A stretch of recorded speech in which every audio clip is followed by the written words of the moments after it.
Nikiripoti moja kwa moja kutoka ofisi za Kankono Media, wilaya Mbozi mkoani Songwe, jina langu ni Joseph Ochieng.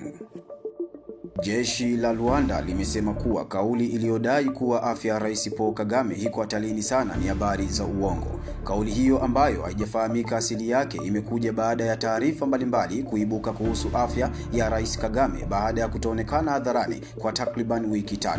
David Himbala, kiongozi wa upinzani anayeishi uhamishoni na mshauri wa zamani wa masuala ya kiuchumi wa Kagame, hivi karibuni amekuwa akidai kuwa Rais Kagame ni mgonjwa na kwamba yuko Ujerumani kwenye matibabu ya kiafya. Gazeti la Rwanda limemnukuu msemaji wa serikali anaitwa Yorande Makolo akisema kuwa Rais Kagame ni binadamu kama kila mtu ambaye huchukua muda kupumzika. Gazeti hilo likamnukuu Makolo akisema rais yuko vizuri na anapumzika kawaida. Kutonekana kwa Rais Kagame hivi majuzi kumetolewa maoni mengi kwenye mitandao ya kijamii na katika mazungumzo ya faragha.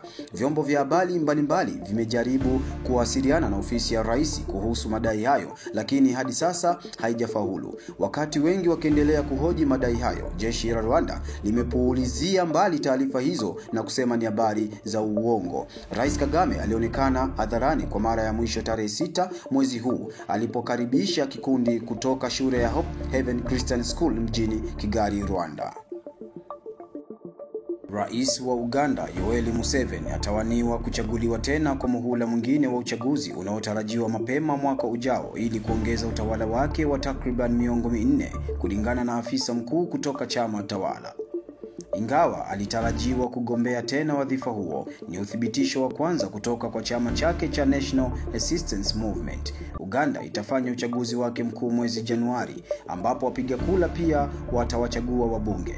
Museveni mwenye umri wa miaka 80 amekuwa madarakani tangu mwaka 1986 na ni kiongozi wa 4 barani Afrika aliongoza kwa muda mrefu zaidi.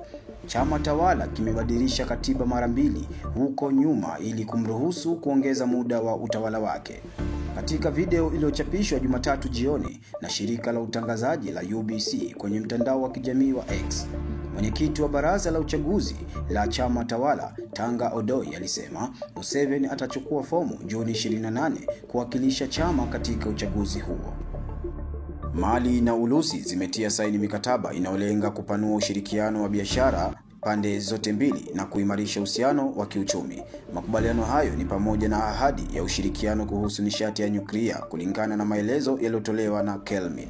Tangazo la mikataba hiyo lilikuja wakati wa ziara ya kiongozi wa kijeshi wa Mali, Kanali Assimi Goïta mjini Moscow, ambayo ilijumuisha mazungumzo ya saa 2 na Rais Vladimir Putin. Kulingana na ripoti ya vyombo vya habari vya serikali ya Urusi, Goïta ameimarisha uhusiano na Urusi tangu alipochukua mamlaka mwaka 2021, huku akipunguza uhusiano na Ufaransa ambayo ni koloni la zamani la taifa hilo.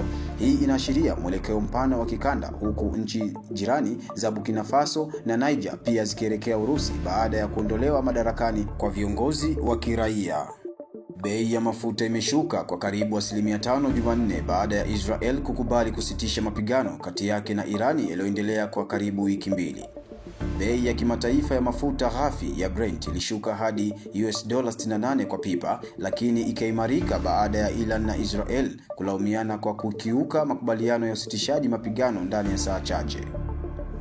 Bei ya mafuta ilipanda katika siku hivi za karibuni, huku wasiwasi ukiongezeka kwamba Tehran inaweza kuvuruga shughuli ya usambazaji wa mafuta kimataifa kwa kuziba mkondo wa bahari wa Hormuz, njia kuu ya usafirishaji wa mafuta na gesi. Masoko ya hisa nchini Marekani, Uingereza na Ulaya yalipanda na kuimarika baada ya Rais wa Marekani Donald Trump kuiambia Israel kwenye mtandao ya kijamii isirushe mabomu baada ya kuishtumu Irani kwa kukiuka makubaliano ya kusitisha mapigano. Mashirika ya ndege yamefuta safari zake au kubadilisha njia za ndege kwenda na kutoka Mashariki ya Kati, huku mzozo kati ya Israel na Irani ukiendelea. Uwanja wa ndege wa Doha nchini Qatar, ambao ni kitovu muhimu katika kanda hiyo, ulisitisha shughuli zake siku ya Jumatatu baada ya Iran kurusha makombora katika kambi ya kijeshi ya Marekani nchini humo, kwa kile kilichosema ni kulipiza kisasi mashambulizi ya Marekani dhidi ya maeneo yake ya nyuklia mwishoni mwa juma. Safari za ndege zilisitishwa kwa muda katika uwanja wa ndege wa Dubai huko Umoja wa Falme za Kiarabu, kituo cha anga chenye shughuli nyingi zaidi duniani, huko abiria wakiambiwa watarajie kuchelewa na kufutwa zaidi kwa safari zao.